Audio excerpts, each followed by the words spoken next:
அமலாக்கத்துறை அதிகாரிகளுடைய வாகனங்களுடைய கண்ணாடி உடைத்த சம்பவம் தொடர்பாக மார்க்சிஸ்ட் கட்சி தொண்டர்கள் 20 பேரை போலீசார் காவல் எடுத்திருக்காங்க. இதில் மார்க்சிஸ்ட் கம்யூனிஸ்ட் கட்சியினுடைய தேசிய பொதுச் செயலாளர் MA பேபியும் கைது செய்யப்பட்டிருக்கிறார். தற்போதைய தகவல்.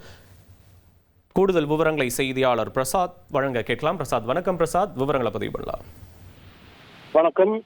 கேரள மாநில முன்னாள் முதல்வரும் தற்போதைய சட்டமன்ற எதிர்க்கட்சி தலைவரும் மார்க்சிஸ்ட் கம்யூனிஸ்ட் கட்சியினுடைய மூத்த தலைவர்களில் ஒருவருமான பினராயி விஜயனின் மகள் வீணா ஜார்ஜ் அவருக்கு சொந்தமான எக்ஸலாஜிக்கல் என்கின்ற ஒரு தகவல் தொழில்நுட்ப நிறுவனம் மற்றொரு நிறுவனத்திடமிருந்து தன்னுடைய அரசியல் அதிகாரத்தை பயன்படுத்தி ஒரு முறைகேடாக பணப்பரிமாற்றம் நடைபெற்றதாக குற்றஞ்சாட்டி அமலாக்கத்துறை சோதனை நடைபெற்று வந்தது. இதனுடைய ஒரு பகுதியாக இன்று அதிகாலை முதல் 12 இடங்களில் சோதனை நடைபெற்றது. திருவனந்தபுரத்தில் பினராயி விஜயன் தற்போது வாடகைக்கு குடியிருக்கின்ற வீடு, அதே போன்று கண்ணூரில் அவருக்கு சொந்தமான வீடு, வீணா விஜயனின் கணவரும் முன்னாள் அமைச்சருமான முகமது ரியாஸின் வீடு கோழிக்கோட்டில் அமைந்துள்ள வீடு, பெங்களூரில் உள்ள வீணா விஜயனுக்கு சொந்தமான நிறுவனம் உள்ளிட்ட 12 இடங்களில் சோதனை நடைபெற்றது.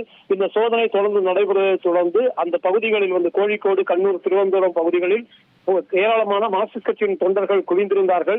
7.5 மணி நேரத்திற்கு மேலாக சோதனை நடைபெற்ற நிலையில் அந்த சோதனையை முடித்து அதிகாரிகள் வெளியேறினார்கள். கண்ணூரில் ஒரு பதட்டமான சூழல் நிலவியது. அதிகாரிகள் வெளியேற முடியாத ஒரு சூழல் நிலவிய போது மார்க்சிஸ்ட் கட்சியுடைய தலைவர்கள் தலையிட்டு அதிகாரிகள் பத்திரமாக வெளியேறுவதற்கு ஏற்பாடு செய்தார்கள். கடுமையான மார்க்சிஸ்ட் கட்சி தொண்டர்களுடைய எதிர்ப்பை மீறி எந்தவித ஒரு பாதிப்பும் இல்லாமல் அதிகாரிகள் வெளியேற ஏற்பாடு செய்யப்பட்டது.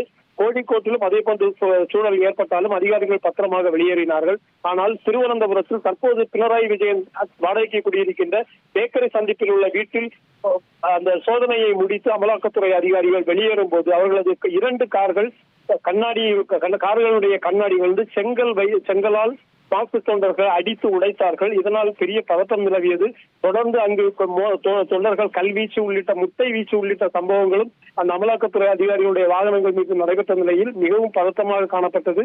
அந்த சூழலில்தான் இந்த சம்பவத்தில் ஈடுபட்டதாக அந்த பகுதியில் நின்று கொண்டிருந்த தொண்டர்களில் 20க்கும் மேற்பட்ட தொண்டர்களை போலீசார் கைது செய்தார்கள். கேரளா முழுவதும் இந்த பிரச்சனை இந்த சம்பவத்திற்கு எதிர்ப்பு தெரிவித்து பினராயி விஜயனுடைய வீட்டில் இந்த சோதனைக்கு எதிர்ப்பு தெரிவித்து கேரளா முழுவதும் போராட்டம் நடைபெற்று வருகிறது. இதற்கிடையே இந்த கட்சியினுடைய தேசிய பொதுச் செயலாளர் MA பேபியும் போலீசாரால் கைது செய்யப்பட்டிருக்கிறார். தொடர்ந்து திருவனந்தபுரத்தில் இந்த சம்பவம் நடைபெற்ற பகுதியில் மார்க்சிஸ்ட் தொண்டர்களை கைது செய்வதற்கான நடவடிக்கையில் போலீஸ் ஈடுபடுகின்ற நிலையில் அதற்கு எதிர்ப்பு தெரிவித்து அதிக அளவிலான மார்க்சிஸ்ட் தொண்டர்கள் அந்த பகுதியில் எதிர்ப்பு தெரிவித்து போராட்டத்தில் ஈடுபட்டு கோஷங்களை எழுப்பி வருகிறார்கள்.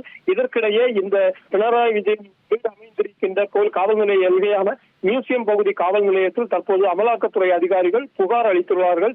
தங்கள் வாகனம் சேதப்படுத்தப்பட்ட சம்பவமாக தெரிவித்திருக்கிறார்கள். இதற்கிடையே இன்று மாலையில் கேரள மாநிலம் முழுவதும் தீப்பந்தம் ஏந்தி ஊர்வலம் போராட்டம் நடத்துவதற்காக மார்க்சிஸ்ட் கட்சியினுடைய கேரள மாநில தலைமை அறைகூவல் விடுத்துள்ளது. உங்களுடைய விவரங்களுக்கு நன்றி பிரசாத். 1,28,00,000 மனங்களை வென்ற தந்தி டிவி யூடியூப் சேனல். தவிர்க்க முடியாத தம்ப்நெயில், கலக்கலான கான்டென்ட்ஸ். நீங்களும் இந்த குடும்பத்தில் இணைய இப்பவே சப்ஸ்கிரைப் பண்ணுங்க. அசுரபலம் கொண்ட எங்கள் டிஜிட்டல் கரங்களில் உங்கள் விளம்பரங்களை சேர்க்க வாட்ஸ்அப் பண்ணுங்க. 8939888838. Email advtthanditv@dttv.in.